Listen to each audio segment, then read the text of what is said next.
Okay, and welcome to the first of a series of videos for the Outdoor Recreation Unit.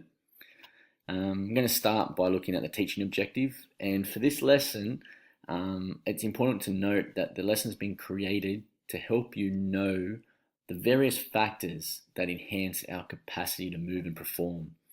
Now, we hope to help you understand this by working with you so you know how to group them together. Then ultimately, the learning will help you be able to make informed decisions about different activities that you could take part in an outdoor recreation environment.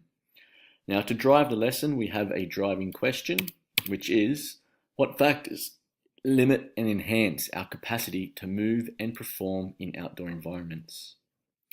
Now, the success criteria has been identified for this video. Now, when we're starting out, so our entry level of success is that you'll be able to identify one relevant factor that enhances our capacity to move and perform. Now, once we've got this, we can build our understanding and develop a deeper knowledge. So we then progress to the I'm almost there level. This level means that you will move from knowing one factor to being able to identify several factors that enhance our capacity to move and perform. And then you can also group these factors. Once you have this, we'll start to work to see how we can link things together. And this is what happens at the I own it stage. Now, a person who's working at this level is quite confident in their understanding of this lesson and the topic and the knowledge and the content of this lesson. A person at this level will be able to identify several factors that enhance our capacity to move and perform, and they'll be able to group these factors together. In addition to this, they'll be able to suggest reasons why the group of factors enhance our capacity to move and perform. A tip for this level is to make sure that you use the word because. Now finally, at the very top level of understanding, the deepest understanding that we want you to work towards in this video is the I'm a pro. Now, a person at this level can do everything in the previous three levels, but they can also rank the groups in order of importance and state which one they believe has the biggest influence on an individual's capacity to move and perform. Now, some key vocabulary that will help out is going to be explored in this next segment. Now, the first word we want to introduce is determinant. Now, the definition of determinant is a determining agent or factor. So it is something that causes something to happen. Some synonyms for this word, words that are similar, are cause, source, origin, root. Some antonyms or words that are the opposite include effect, result, conclusion, or fruit. Now, to put this word into a meaningful sentence, you could say, sociocultural factors are considered to be a powerful determinant of a person's quality of health. The next word we want to look at is capacity. Now, a capacity is the actual or potential ability to perform an action. Some words that are similar to the word capacity include competence, ability, adequacy, readiness. Some words that are the opposite include incompetence, inability, inadequacy, inefficiency. To put this into a sentence, we could say, be it considered also that people often underestimate their capacity to look out for others. Now, the third word that we want to introduce throughout this video is the word enhance. Enhance means the ability to raise the value of something. Some words that are similar include improve, upgrade, complement, or boost. Some words that have the opposite meaning include worsen, neglect, undermine, or weaken. To use this in a sentence, to use the word enhance in a sentence, we could say, a good friend should enhance your pleasures, share your sorrows and cheer your success. Now, to understand and work out the first part of the driving question, we want to explore the factors that limit and enhance our capacity to move and perform. Now, we've got to remember, an individual's ability or readiness to take part in outdoor recreation activities can be determined by a number of factors. They include factors such as a person's knowledge of the activity, the certain cultures that people are a part of, the availability and access to resources that can help them take part and participate in different activities. A person's previous experience will have a big impact on their level of enjoyment and their willingness to participate. The technology that they have access to. A person's level of fitness can be a big determinant whether they will feel confident to take part in outdoor recreation activities. And like this, a person's skill level. The amount of income or their wealth will also, so their availability and the access to money will determine what activities they can take part in. Another factor would be their attitudes towards the outdoors. People could be put off or scared of taking part in activities that are in the wilderness or away from their usual setting. And this ties into the location where the activities are performed. Media exposure is a big one, and education. And then finally, a person's age. Now, although, outdoor recreation activities are perceived to be activities that are lifelong, age can have an impact to how far you can push yourself in these activities. All right, so to recap, they are a wide number of factors that limit and enhance our capacity to move and perform. In the next thing, we're going to see how can we group these factors. Now, every factor that we've mentioned previously can be grouped. 4 ways we can Four ways we can group these include the individual factors. So the individual factors are factors that are directly related to the individual themselves. So they have control of this. They can change these factors if they choose to. So they include things such as a person's skill level, a person's fitness level, their previous experience, their knowledge, their age. You can't change that one, but it is directly related to an individual.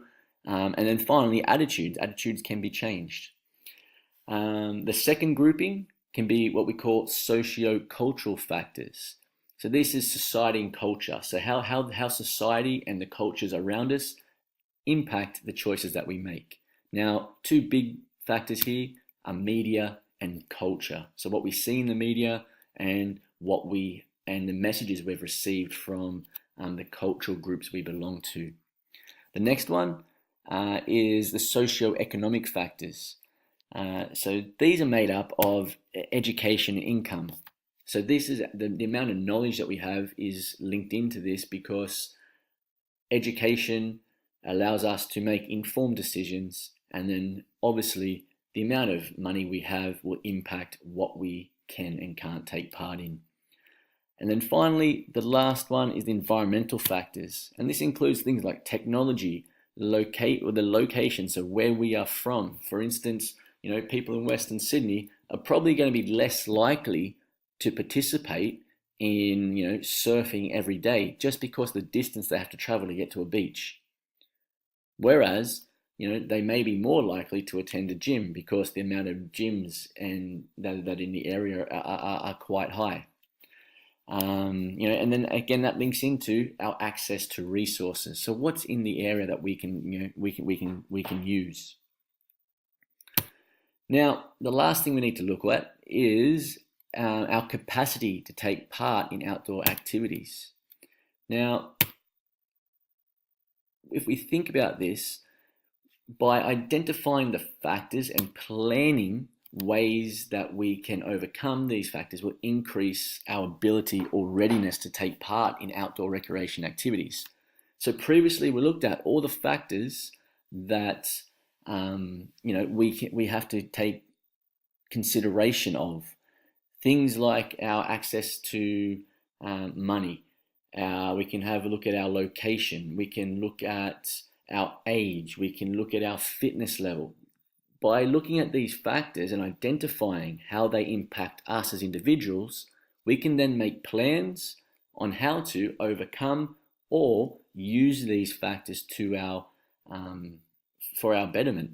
And this will then lead to an increased ability or readiness to take part. When we're looking at the factors, what really stands out, sorry, made a mistake there. What really stands out is that the greatest number of factors are related to the individual, followed by environmental factors.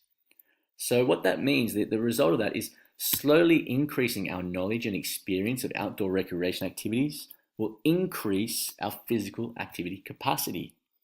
We can make changes in our lives that will help us have the confidence to take part in these type of activities. If it was the reverse and there was a lot more environmental factors, it would be a lot more difficult. But because the greatest number of factors are related directly to the individual, we have a really good chance of increasing the skill set that we need to take part in these experiences.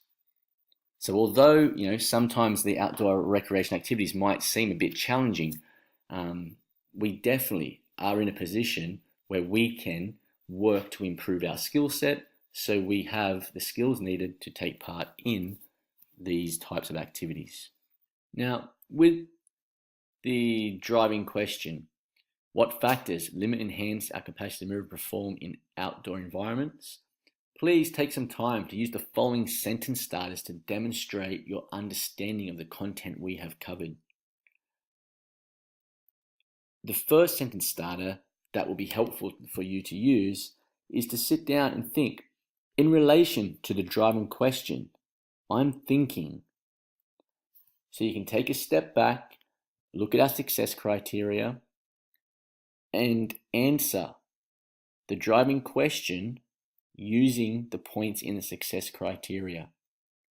Now, regardless of what level of understanding you are working from, it's important to follow the first sentence starter up and explain why you have this thinking. Once you've explained your why, then finish off by saying one question that this thinking leads me to ask is. So what you need to do there is look at everything that you think you know so far and then write down what you will want to look at or focus on next. So the 3 sentence starters that you would need to complete in relation to the driving question, I am thinking. That might be 1 paragraph, that might be 2 paragraphs. After you've completed that, you then start off by saying, I think this because. And then you go into a little bit of detail about why you are thinking what you've just written in the last couple of paragraphs. Once you've completed that paragraph, you can then finish at the last paragraph by saying, one question that this thinking leads me to ask is. 2 quick challenge and exit activities that could be completed for this task is a 2-minute content dump. So find someone who will listen to you for 2 minutes, use one of these minutes to tell them about your learnings from this video, then have that person ask you questions about your learning for the 2nd minute. And then finally, the exit ticket, write down one thing Mr. Baldwin and I can help you with and bring that to class so we can work through everything there.